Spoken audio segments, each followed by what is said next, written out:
In the remote villages of Albania, ancient tales of the Shtriga, a witch-like creature that preys on the innocent, have been passed down through generations.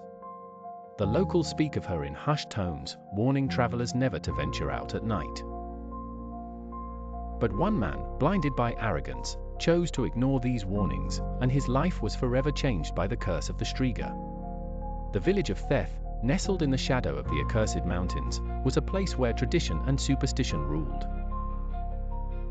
The villagers believed that a Shtriga, an evil spirit in the form of an old woman, haunted the area.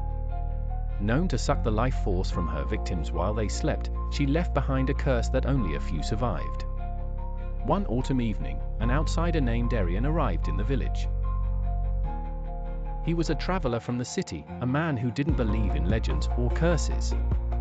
The villagers warned him about the Shtriga, advising him to leave before nightfall, but Arian laughed it off, convinced that it was nothing more than rural superstition.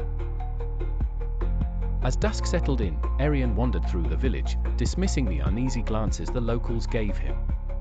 It was then that he noticed an old woman sitting by the side of the road, her face hidden beneath a tattered shawl. Her appearance was unsettling, her presence unnatural. She beckoned him closer, but Arian hesitated. Her raspy voice whispered, "Beware the night, for the Shtriga walks when the moon is high." Undeterred, Arian continued exploring, brushing off the woman's warning. He found lodging in an empty cottage at the edge of the village. As the sun disappeared behind the mountains, an eerie silence fell over the village, broken only by the occasional howl of the wind. As midnight approached, Arian awoke to the sound of creaking floorboards. The room grew cold, and a sense of dread settled over him. He heard faint footsteps, slow and deliberate, moving closer to his bed. His heart pounded in his chest as the shadows in the room seemed to shift.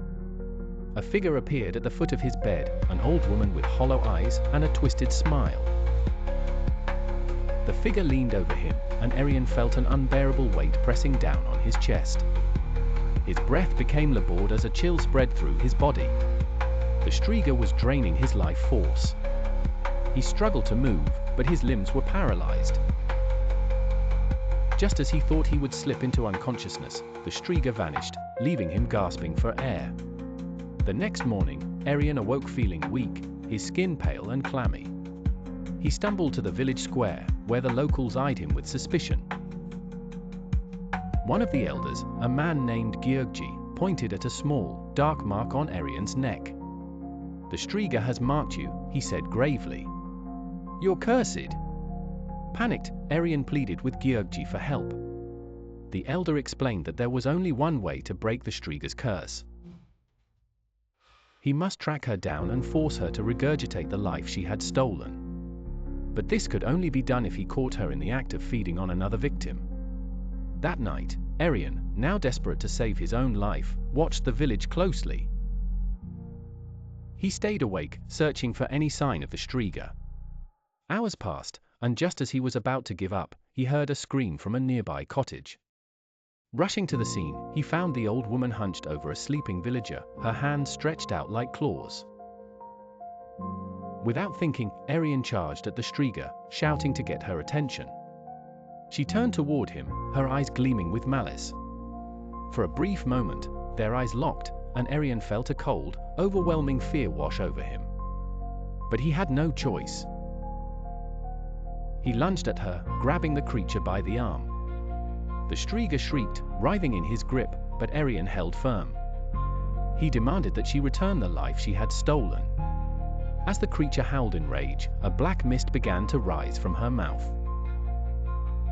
Arian watched as the mist slowly took shape, coalescing into the form of a faint, human figure, the essence of her latest victim.